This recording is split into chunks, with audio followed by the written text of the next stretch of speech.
буга чейинки айтып бергенчи планда. Алдыдагы парламенттик шайлоого бир айдан ашыгыраак гана убакыт калды. Бүгүнкү күндө добуш берүүчү тилкелерде шайлоочулардын тизмелери илинип, даярдык кызуу жүрүүдө. Ал арада жарандык коомдун өкүлдөрү жана жергиликтүү өз алдынча башкаруу органдарынын кызматкерлери шайлоодон кийинки тынчтыкты сактоо жана чыр-чатактарды алдын алуу үчүн окутуулардан өткөрүлдү. Бул проект өзү Европа биримдигинин жардамы менен болуп жатат жана ынтымактуу жашоо проекттин алкагында болуп жатат. Ошондой эле биздин өнөктөштөрүбүз менен өнүктүрүү саясат институту, ошол эле International Alert'тун тренерлери менен чогуу биз ушу тренингди алып барып атабыз.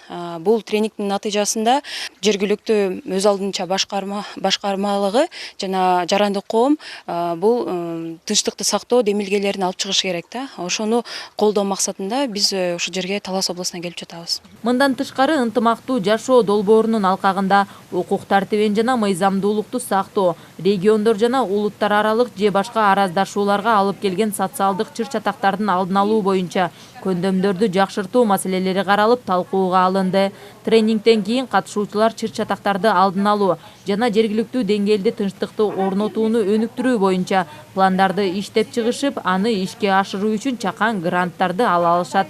Тренингтин негизинде бул жерде жогоруда айтылып кетти, өкмөттүк эмес уюмдардын өкүлдөрү, жергиликтүү өз алдынча башкаруунун өкүлдөрү, айыл өкмөттүк кызматкерлери жана айылдык кеңештин депутаттары катышып отурат, укук коргоо органдарда өкүлдөр дагы. Жыйынтыгында айыл өкмөтүнүн укук бузууларды алдын алуу жана чыр-чатактарды башкаруу жумуш планы иштелип чыгыш керек да. Ошол жумушчу план түзүлүш керек. Жумуштуу пландан бир иш-чараны турмушка ашыруу боюнча грант компонент бар, ошол грант берилет. Айыл өкмөттөрүнө грант берилет.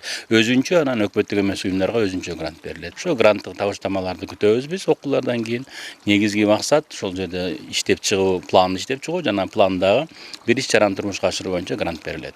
Парламенттик шайлоого аз убакыт калганына байланыштуу ынтымактуу жашоо долбоору 7 дубанды кыдырып чыр-чатактын алдын алуу боюнча тренингтерди өтүп жатышат. 3 күнгө созулган бул окутууга мектеп директорлору, укук коргоо органдары, жергиликтүү өз алдынча башкаруу органдарынын кызматкерлери катышууда. Ошо шайлоо астында шайлоолор жакындап келатат. Ошо шайлоолор боюнча азыр окутуулар болуп атат. Ошо ынтымактуу жашоо деген ошо тренинг өтүп атабыз азыр бул жерден. Эми көп нерсени үйрөндүк десек жаңылышпаймын. Биз кара бура айыл өкмөтүнөн келип атабыз бул жака. Ошо шайлоолор таза, чын, ондай тынч өткөн дейбиз да. Анан ортодо жанагындай чыр-чатактарды ошо болбостугун каалайбыз да. Ошо эл арасында ошону айтып коелук дейбиз да. Ошо шайлоолор тынч өтсүн. Элдер ушундай туура эмес нерселерге азгырылып кетпесин. Бул долбоордун максаты жигердүү жаштарды, жарандык коомду жана жергиликтүү өз алдынча башкаруу органдарынын социалдык чыр-чатактардын алдын алууда, укук тартибин сактоо жаатында колдоо болуп саналат. Катышуучулар эң негизгиси ошо Гулира Нурболотова, Кайнар Ормонов, Бакай Ата району. барып жүргөн